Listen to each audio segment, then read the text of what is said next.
Ezkerreko aukera ezberdin bat ez zela posible, zioten batzuk.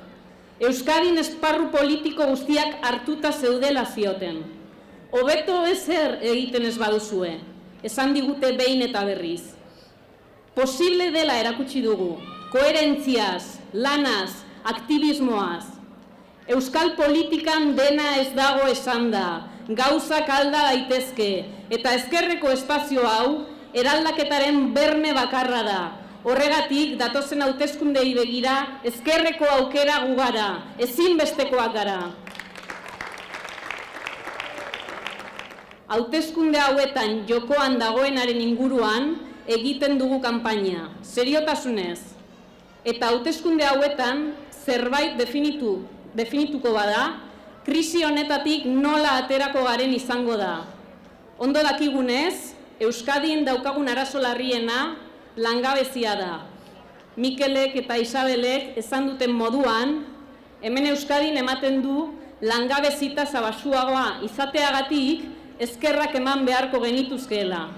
Baina errealitatea bestelakoa da. Errekaldeko langabezitasa 25% inguruan dabil. Eta emakumeen langabezia 30%era igotzen da. Non dago ustezko Euskadi eredu hori hemen? Ala pobreak eta langabetuak izateagatik ez algara euskaldunak. Eliteen Euskadi ez dugu nahi. Gure koalizioa euskaldun hauek defendatu eta ordezkatuko ditu. Hay otro asunto que debemos destacar de manera necesaria hoy aquí. Los derechos de las mujeres.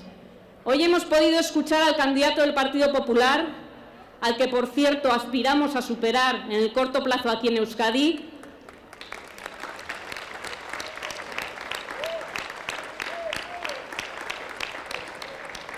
Le hemos escuchado decir sin sonrojarse que teme parecer machista. Bien, un mensaje para él. Usted, señor Cañete, no parece machista. Usted es un machista con todas las letras. Y este 25 de mayo no les va a salir gratis.